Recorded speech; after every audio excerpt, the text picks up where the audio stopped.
Semangat ya. Oke, kalau semua masih semangat, mari kita sama saksikan. Assalamualaikum warahmatullahi wabarakatuh.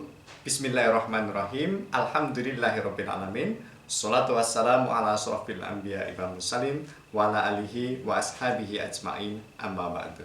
Halo adik-adik, bagaimana kabarnya? Mudah-mudahan adik-adik senantiasa selalu dalam perlindungan Allah Subhanahu wa taala dan selalu mendapatkan rahmat dari Allah Subhanahu wa taala. Jumpa lagi bersama saya di video pembelajaran prakarya, yang mana dalam hal ini kita akan mempelajari banyak sekali materi-materi yang sangat luar biasa dan sangat menyenangkan. Dan sebelum itu, mari adik-adik, saya mengajak adik-adik semua untuk berdoa sebelum kita memulai pelajaran, agar apa yang kita lakukan diridhoi oleh Allah Subhanahu wa taala. Mari saya pimpin untuk berdoa bersama-sama. Bismillahirrahmanirrahim. Alhamdulillahirabbil alamin. Ar-Rahmanir-Rahim, Maliki yaumiddin. Iyyaka na'budu wa iyyaka nasta'in.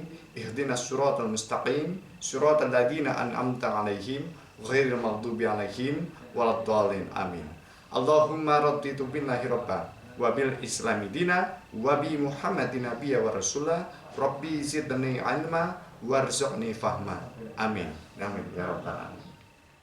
Baik adik-adik di rumah, alhamdulillah kita sudah berdoa. Mudah-mudahan ya kita pembelajarannya lancar, kemudian adik-adik bisa menerima dan memahami materi pada video ini dengan baik.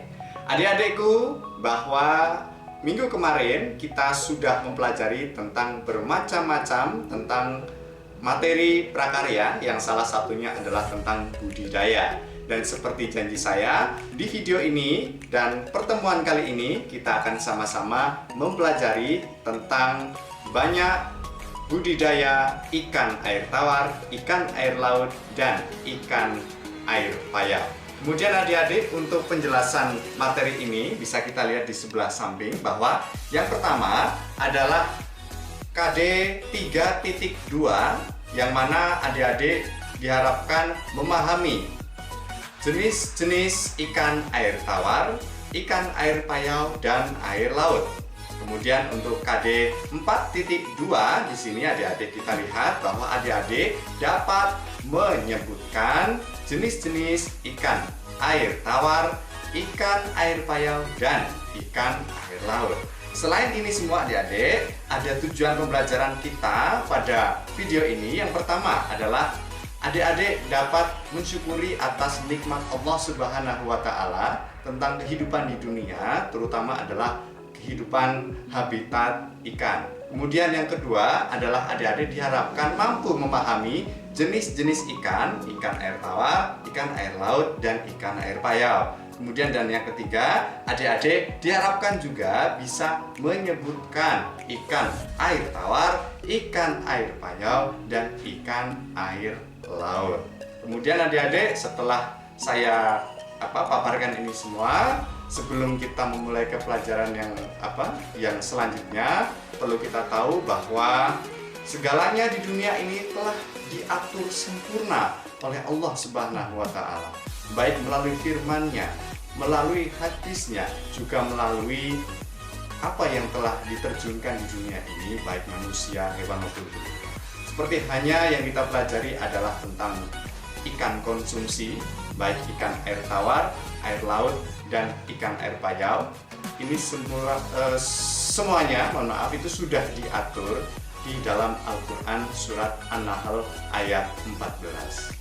Mari kita dengarkan dulu firman Allah Subhanahu wa taala, Quran surat An-Nahl ayat 14.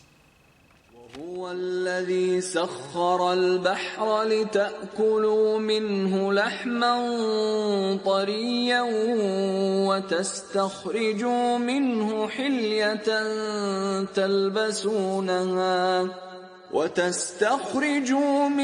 حلية تلبسونها وترى الفلك مواخر فيه ولتبتغوا من فضله ولعلكم تشكرون.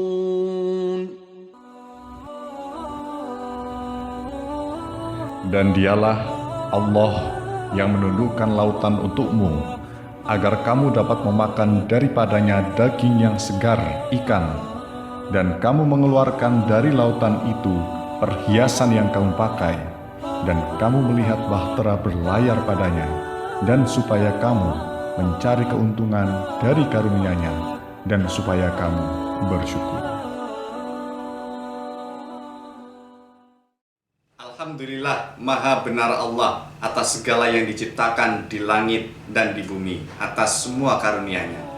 Adik-adik, tadi telah kita bersama saksikan pembacaan Quran Surat An-Nahl ayat 14. Di situ ada kata-kata ikan air laut, dan makna dari ikan air laut tersebut adalah sebetulnya bukan hanya ikan laut, tapi ikan yang berada di dalam air semuanya.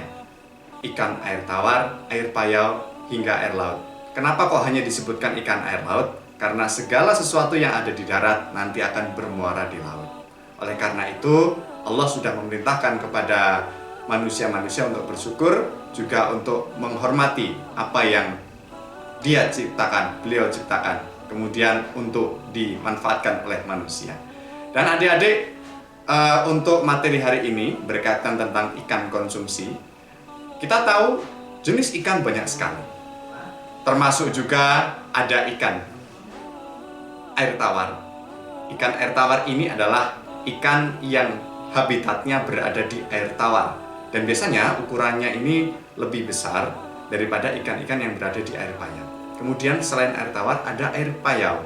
Air payau ini jadi adalah air pertemuan antara air laut dengan air tawar. Kemudian terjadi sebuah kolam di situ atau aliran sungai. Nah, di situ disebut dengan air payau. Di situ banyak sekali ikan-ikan yang nanti bisa dikonsumsi oleh manusia. Kemudian yang terakhir adalah ikan air laut. Di ikan air laut ini banyak sekali macam-macamnya, dan ini juga bisa untuk kita konsumsi. Seperti itu. Kemudian menurut konsumsinya, sebetulnya ikan dibagi menjadi dua, yaitu ikan yang bisa dikonsumsi dan ikan yang tidak bisa dikonsumsi. Ikan yang bisa dikonsumsi ini adalah ikan yang dalam pengolahannya, kemudian saat dimakan hingga setelah dimakan itu tidak mengeluarkan efek samping, tidak mengeluarkan racun, kemudian tidak membahayakan orang yang memakannya. Kemudian ikan non-konsumsi biasanya adalah ikan yang punya fungsi, dia hanya sebagai hiasan ataupun dia sengaja menjadi predator untuk melancarkan rantai makanan yang ada di dalam laut. Dan untuk pertemuan di video ini, kita akan hanya membahas tentang ikan konsumsi. Seperti apa dan apa saja macam ikan konsumsi? Mari kita simak ulasan berikut ini.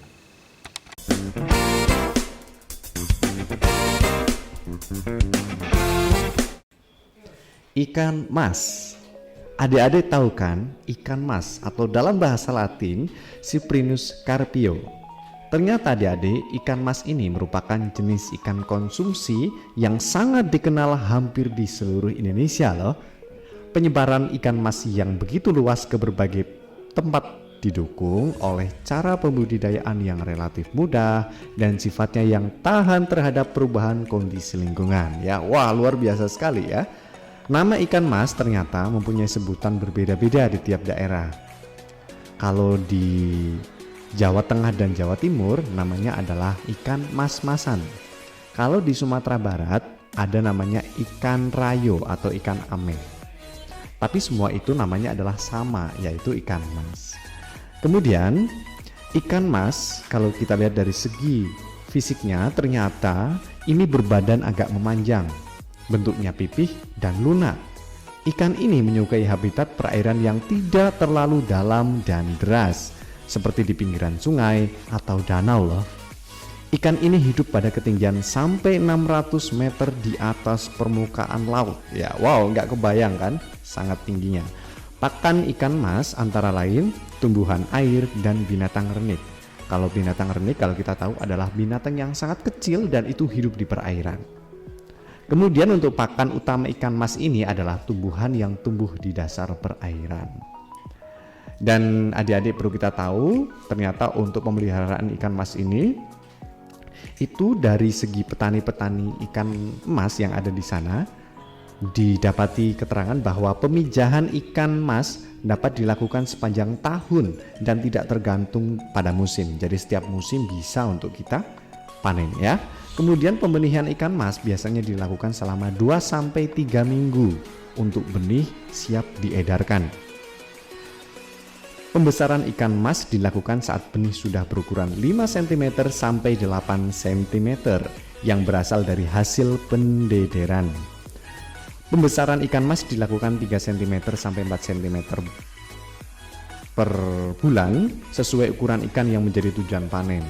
Dan selama pembesaran ini adik-adik, ikan diberi pakan tambahan berupa pelet. Dan pemberian pakan dilakukan pagi, siang, dan sore. Tentunya ini harus teratur sedikit demi sedikit agar pakan tidak tenggelam ke dasar perairan atau kolam. Ya, luar biasa sekali ya.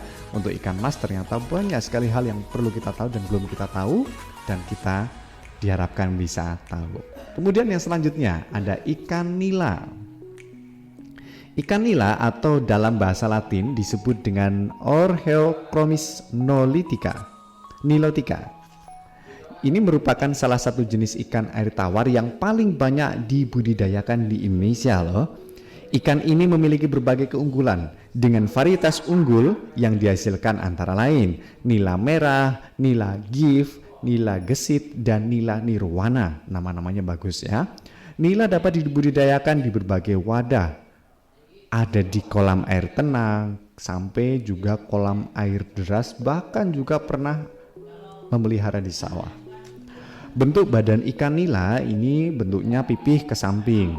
Warna tubuhnya umumnya putih kehitaman dan merah, sehingga dikenal sebagai nila hitam dan nila merah. Nila dapat dibudidayakan di dataran rendah sampai pada ketinggian 1000 meter di atas permukaan laut. Ini lebih tinggi daripada ikan mas tadi ya. Kemudian pakan nila berupa plankton dan tumbuh-tumbuhan lunak seperti hidrilla dan ganggang sutra. Kemudian nila dapat diberi makan tambahan berupa pakan buatan. Kemudian bagaimana untuk pembudidayaannya? Dan ternyata setelah saya melakukan penelitian, untuk pembesaran ikan nila ternyata sebaiknya dilakukan selama 4 bulan sampai 5 bulan hingga ukurannya mencapai 8 cm sampai 12 cm. Padat penebaran benih di kolam terpal, jadi kan pakai terpal itu ya yang warna biru atau merah gitu kan. Itu ternyata antara 15 sampai 20 ekor per meter persegi. Dengan kedalaman air 80 cm sampai 100 cm. Kemudian untuk pakan sendiri, nila diberi pelet sebanyak 2% sampai 4% dari bobot biomasa ikan dan diberikan 3 sampai 5 kali dalam sehari. Ya, itu nila ya, memang berbeda ya dengan ikan mas. Namun nila tidak kalah hebatnya dengan ikan mas ya. Selanjutnya ada ikan lele. Ikan lele atau dalam bahasa Latin disebut Clarias sp. Punya bentuk tubuh panjang, kemudian berkulit licin dengan kepala pipih.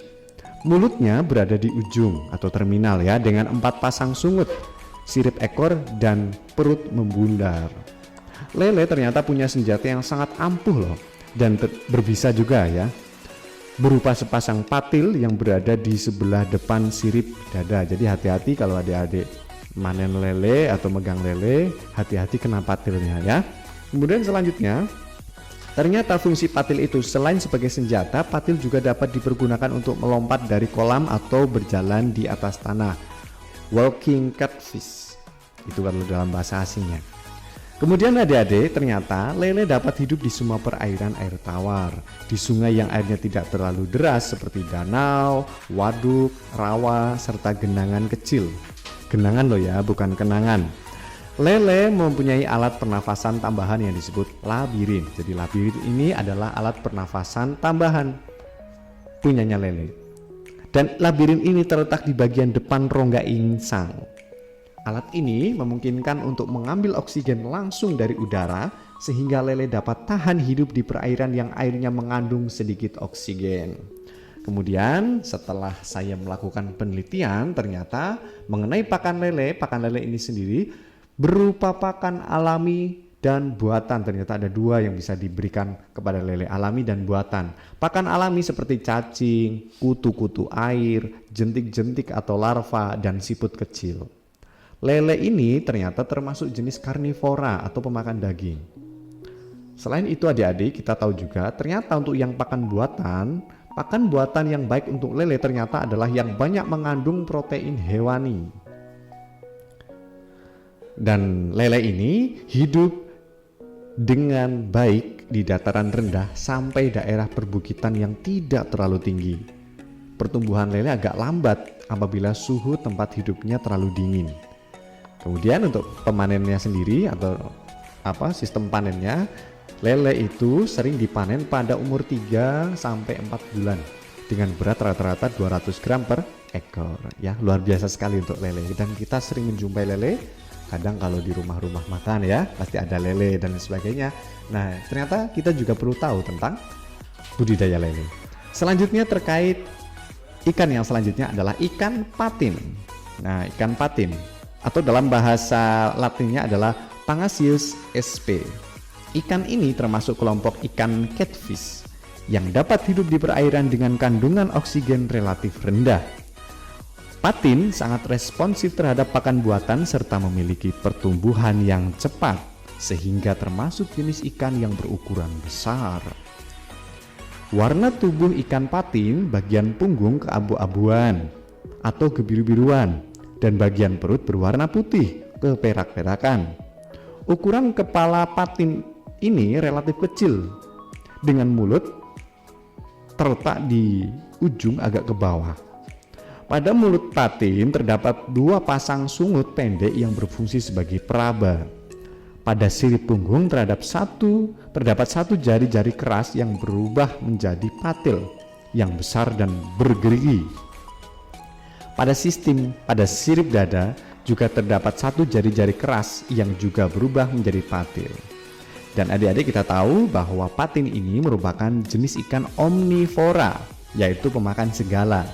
Dan ikan ini cenderung menjadi karnivora atau pemakan daging. Dan kita tahu di alam patin makan ikan-ikan kecil, cacing, serangga, biji-bijian, tumbuh-tumbuhan, rumput-rumputan, dan udang kecil. Kemudian dalam pemeliharaannya, patin dapat diberi pakan buatan. Yang penting dia diberikan pakan, tapi yang lebih disukai patin adalah pakan buatan. Kemudian selanjutnya adalah ikan gurami. Kita tahu banyak ikan gurami di sekitar kita, dan kita juga perlu tahu sebetulnya apa sih ikan gurami dan bagaimana cara pembudidayaannya, gitu kan. Ikan gurami atau dalam bahasa Latinnya Ospirenimus guirami, di kalangan pecinta menu masakan dikenal sebagai ikan mewah dengan harga jual tinggi dan cita rasa yang tinggi. Daging ikan gurami sangat renyah dengan sedikit duri. Gurami banyak dibudidayakan di Pulau Jawa, kemudian Kalimantan, dan Sumatera. Sebutan ikan gurami ternyata adik-adik ini sangat beragam di setiap daerah. Contohnya, gurami atau gurami itu sebutan di Jawa. Kalau di Sumatera namanya ikan kaloi, dan kalau di Kalimantan namanya ikan kala. Adik-adik, gurami ternyata berkembang dengan baik di daerah dataran rendah. Ketinggian lokasi yang cocok untuk budidaya mulai dari 0 sampai 800 meter di atas permukaan laut dan suhu 24 derajat Celcius sampai dengan 28 derajat Celcius. Ternyata gurami peka terhadap suhu rendah, sehingga tidak produktif dibudidayakan di daerah suhu rendah. Gurami memijah pada umur 2-3 tahun. Produktivitas telur meningkat di musim kemarau. Telur gurami akan menetas dalam selang waktu 10 hari, dan gurami di sini sangat menyukai perairan yang jernih, tenang, dan tidak banyak mengandung lumpur. Adik-adik, setelah saya melakukan penelitian, ternyata gurami termasuk jenis ikan omnivora atau pemakan tumbuhan dan daging. Tumbuhan yang biasa dimakan yaitu azolla, kangkung, dan daun talas. Juga ada pakan buatan yang terbuat dari pelet. Ya.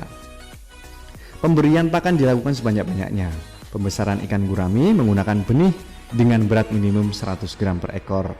Pembesaran dilakukan sampai berat ikan gurami minimal 500 gram atau lebih sesuai keinginan konsumen.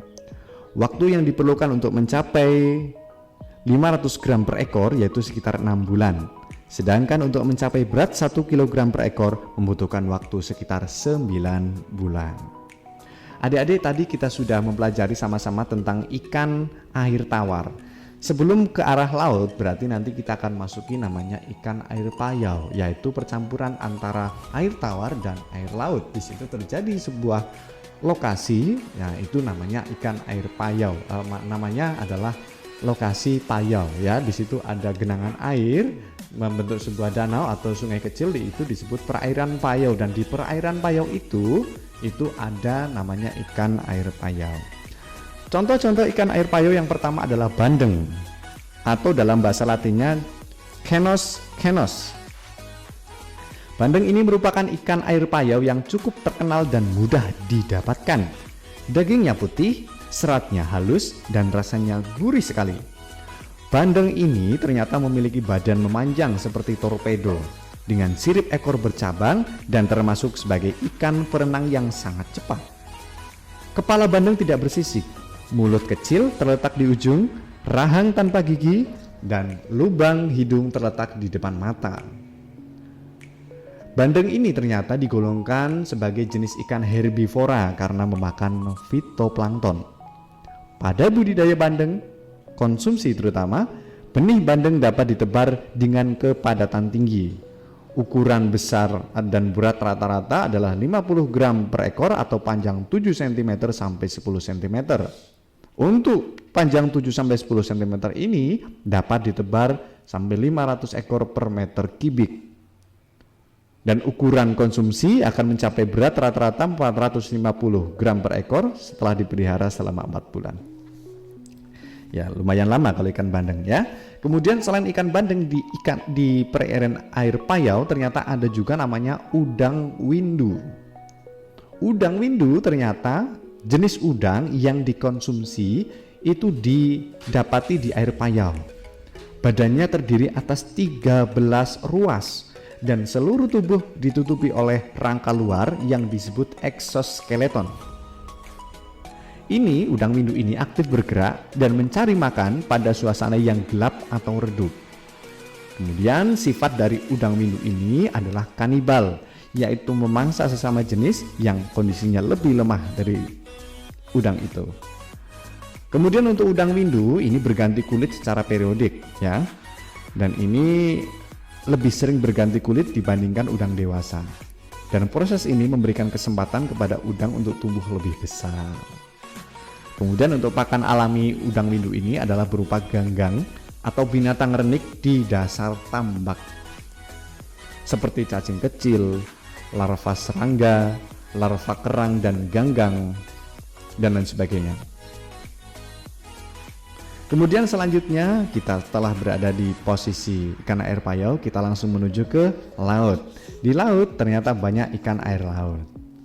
Yang pertama yang bisa dikembangkan budidaya ikan air laut adalah ikan kakap putih atau dalam bahasa latinnya Lates calcarifer.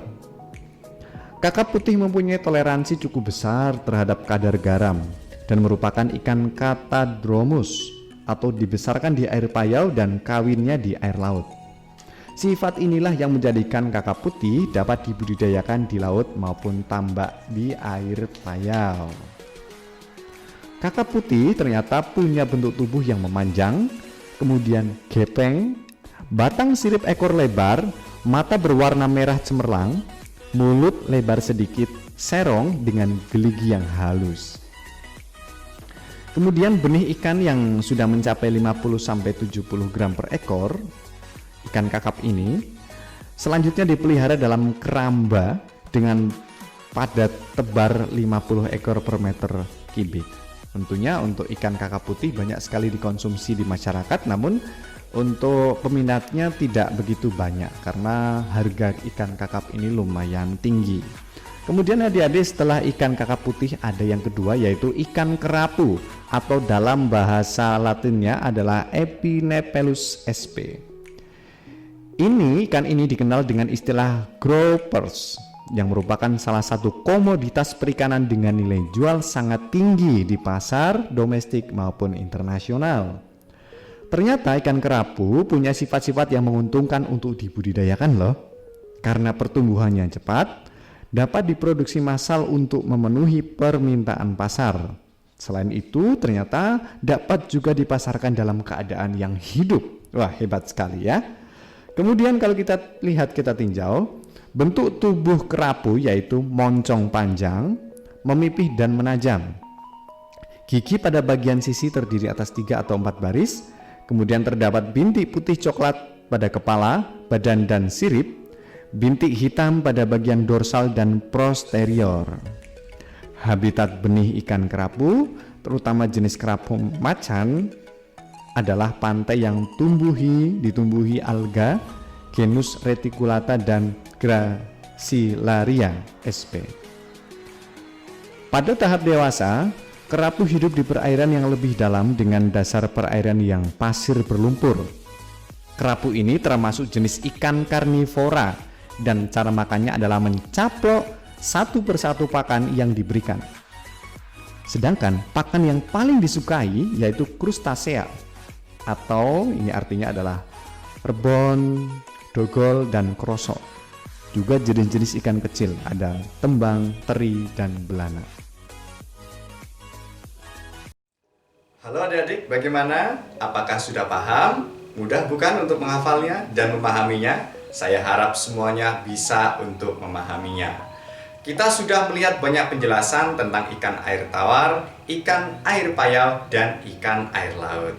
Dan semua itu kita tahu bahwa adalah anugerah dari Allah Subhanahu wa taala dan merupakan nikmat dari Allah Subhanahu wa taala. Jadi kenikmatan dari Allah tidak hanya sekedar makan, tidak hanya sekedar minum, dan tidak hanya sekedar harta, tapi juga apa yang ada di dunia ini dan bisa kita manfaatkan. Itu semua adalah kenikmatan yang tiada tara yang dikaruniakan oleh Allah Subhanahu wa taala.